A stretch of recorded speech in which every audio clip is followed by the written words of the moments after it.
Welcome to Coffees and Content, the podcast keeping you ahead in all things social media and digital marketing. I'm Lauren, digital marketing strategist, international speaker, and the owner of The Social Collective, a multi-six-figure marketing agency. Each week, I'm breaking down all of the latest marketing trends, strategies, and of course, those must-know updates. I'm going to be having conversations with some of the industry's top experts, sharing insights you simply won't hear anywhere else. So grab your cup of coffee and let's get into it. This is Coffees and Content. Hello and welcome back to the final installment of The Growth Edit. And today I'm coming in with, I honestly think this is my favorite episode and I'm so excited to share this one with you today. I think it is what so many people need to hear, and I am going to serve it to you on a silver platter. Today, I'm going to talk to you about non-negotiables. The non-negotiables when it comes to growing and scaling a business like an actual CEO.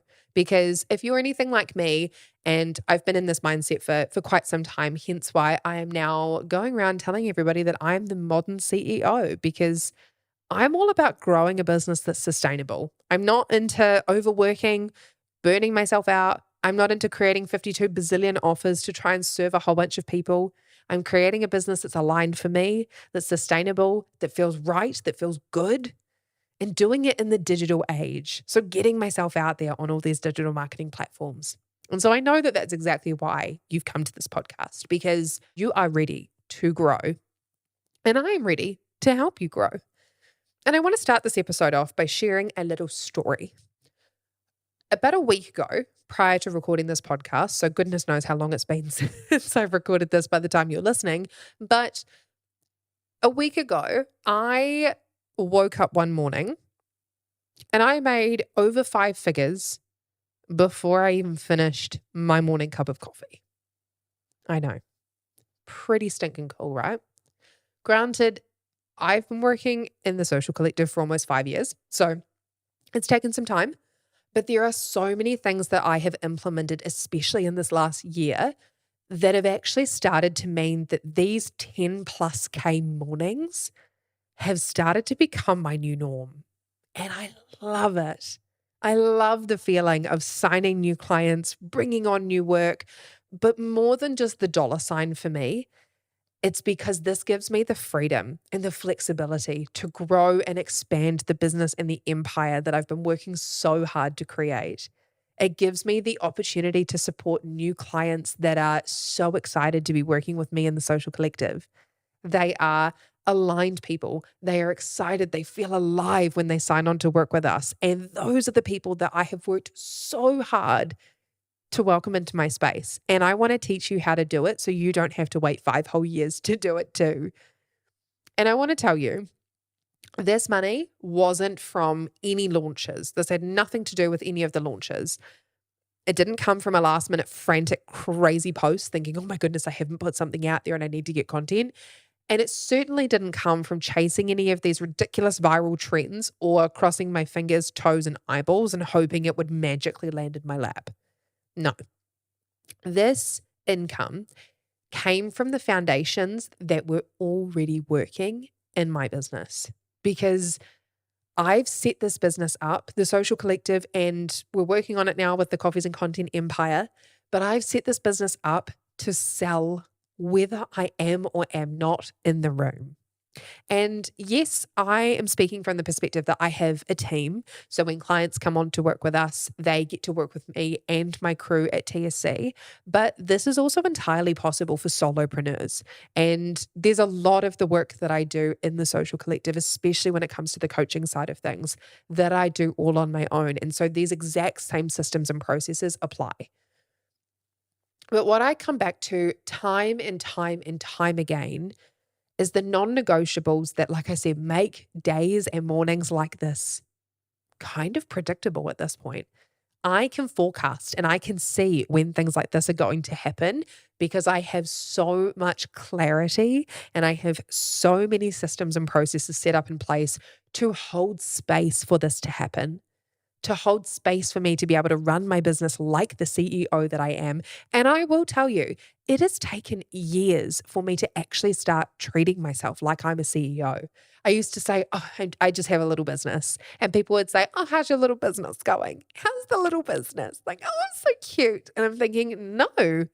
Now I show up like the boss that I am. I show up like the CEO that I am.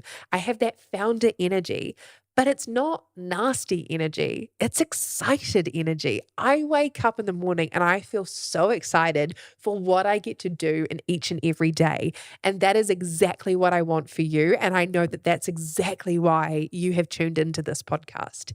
So I'm going to share with you some of the non-negotiables that I have in my business that hopefully you can implement in yours too. So first things first is I stopped selling like a service provider. I stopped allowing people to look at the work that I was doing thinking, oh, she's just delivering a service. She's just giving me these deliverables. We're just going to see this happen. No. What I started to do was show up as a CEO. I started speaking to the transformation that my clients were going to get when they signed on to work with me as a coach or TSC as an agency. And I started pricing like one. It's funny, there's a lot of people who think that by underpricing your services and having things really cheap is going to make you desirable. And I'm going to be really honest with you, it actually does the total opposite. I've noticed over the years, because I did start with my offers being very, very cheap and very, very affordable, that it actually kind of mitigates, I guess, a little bit and sort of takes away the credibility that you have. So when I started my agency, I think I touched on it in my previous episode, I had been to uni. I'd graduated with my undergrad. I got a scholarship to go back and do my postgrad. I was offered an opportunity to be a lecturer. So I'd done all of that. And then I stepped into my business. And what I noticed is that by putting my prices really, really low, people treated me like I didn't have any experience. And I'd been working in this space for a while, just not on my own. And it was like they looked at the day that I started posting on my Instagram and thought, okay, that must be the day that she decided to pick up an Instagram page and start, well, not that you can pick up an Instagram page, but pick up a phone and open an Instagram page and start posting. And so because they spoke to me like that, that's how I treated myself. And I treated myself like, okay, I'm just here to do this thing. And so, like we talked about in the last episode, I changed my prices and I made my packages really cheap and really affordable because I thought that that's what people needed because I only looked at myself like a service provider. But now I have offers that have crystal clear outcomes. I can tell you, based on what you're coming into my business to do with me, what the transformation is going to be. I can look at your business and I can tell you what the transformation is going to be. I can see where you need the support, what that looks like, what that does for you when you offload some of these things that are just holding you down. And so my messaging now does all the heavy lifting. And one of the other things I have in place is boundaries that hold. And I'm going to say that again. I have boundaries that hold. Boundaries to me look like things like I don't work the most ridiculous, insane hours. Occasionally, there will be times when I need to, but not all the time.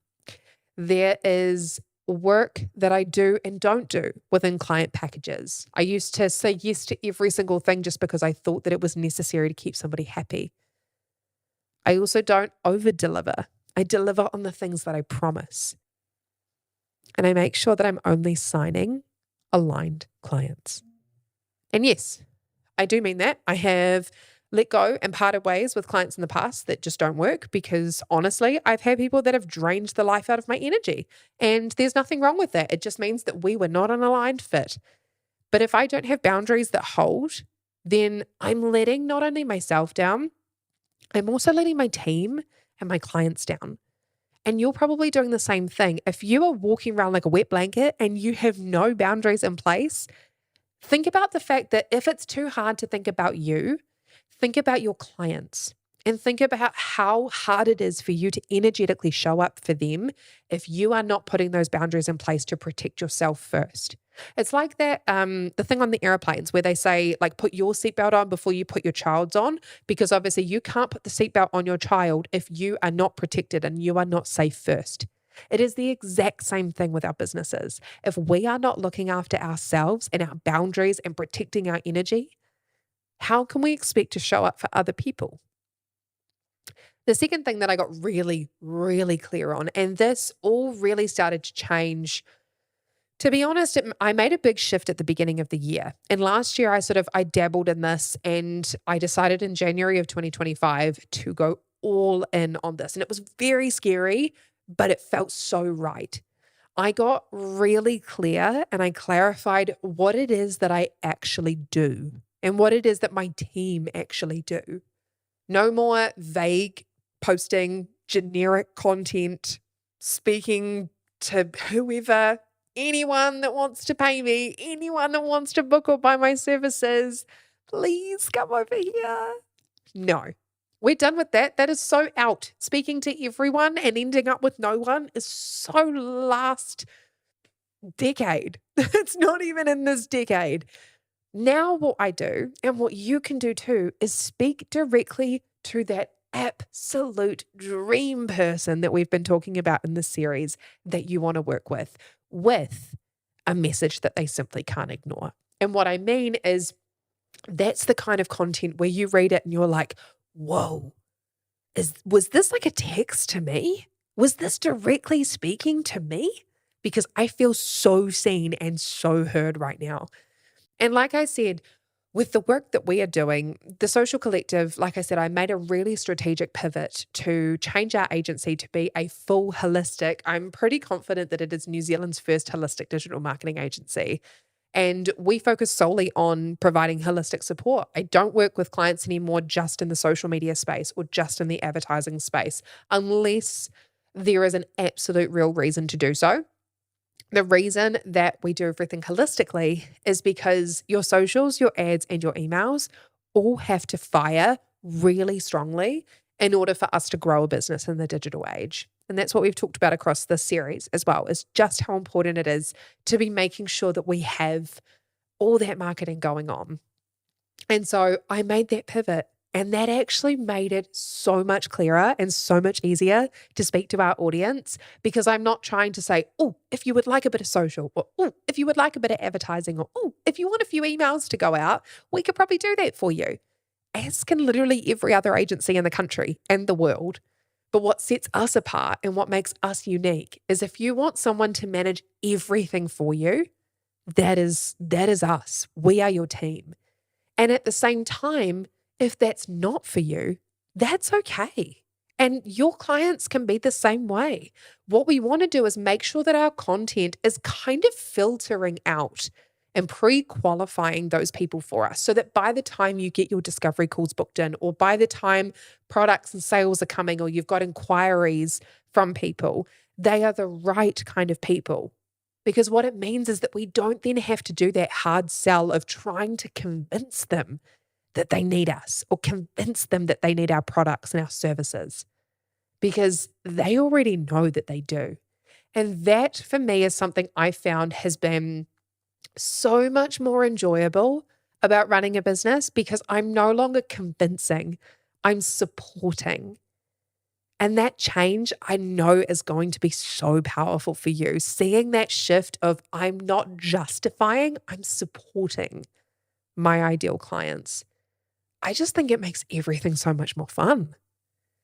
And like I said, with this ecosystem, this is my third point that I want to make, is I built an ecosystem, not just a feed. The marketing that we put out there for both Coffees and Content, for the Social Collective, and then I guess for me in the middle, is the marketing that I put out there. It starts to move people from, I guess I've kind of just like stumbled upon your page, to, oh my gosh, like I said, I need to be in the room. And that all happens without me having to be online 24/7. I'm talking about things like having email flows. So depending on if somebody signs up for a lead magnet or a pop-up on your website or a download like this little mini series, you've got a series of emails to nurture you through a sequence. I have social media content that's prepped and planned in advance so that I can show up on my stories when I feel like it, but the rest of my content isn't reliant on me being on or offline. I have advertising that means that I'm always being seen by new people. I get so many people commenting saying, "Oh, I've seen the Social Collective's advertising," or "Oh, I've seen you around. I've seen your face on my feed." And that's great because it means we're getting out there and people are recognizing us. And so if you start to create an ecosystem for yourself, you look at how can I take one of my biggest pieces of content and split it into multiple different things? How could I turn something like a blog post or a newsletter into an Instagram post, into a LinkedIn article, into a podcast episode? All those types of things, because that's how we create sustainable marketing, because we're not trying to do 52 individual things. We're actually just spending time doing the bigger parts and then separating it out a little bit. And there's so many ways that AI can help with this too. The fourth thing I did as well is I simplified again and again and again and again and again. And I will probably be simplifying until the day that I stop running this business, because cleaner offers and a cleaner calendar and cleaner energy just means that you don't have all that extra noise. Because the less noise I find, the more momentum we have. And this became really apparent to me last night. I put a post up on social media and I felt so inspired to post it. And I know that we talked in the first episode about the concept of waking up and feeling inspired, but I felt really inspired to post this piece of content. And so I posted it and I sat back and I asked myself a quick question before I fully kind of switched out of work mode for the evening. And I asked myself, what made coming up with this idea and what made posting this piece of content so enjoyable? And for me, it was because I realized that I had not spent any portion of that day on social media. I hadn't consumed anybody else's content.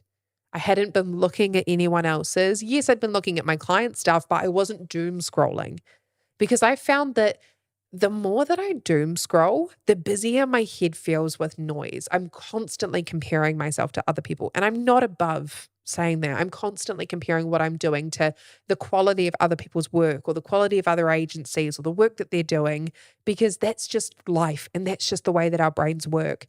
But what I found is that by shutting all of that noise out, and I totally didn't even do this intentionally, but it was such a great exercise to remind me that on the days when I don't doom scroll and the days that I don't have the opportunity to be thinking about other people's ideas, I have so much more space for my own.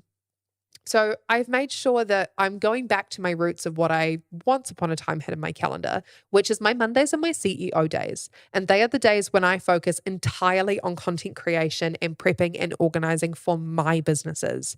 Because like we've talked about in this series, I can't be expecting to continue to grow and build momentum if I'm not putting time into my own business. And you're the same. And like we talked about in episode 1, even if it's just having that golden hour, that 60 minutes that is just dedicated to you, if that's all you can fit in your week, that is more than enough. But if we're fitting in 0 minutes, that's when we start to have a problem. And the very, very last thing that I think has been one of the most pivotal parts of being able to bring in the success and have these 5-figure mornings before I've even finished my cup of coffee is that I got in the right rooms.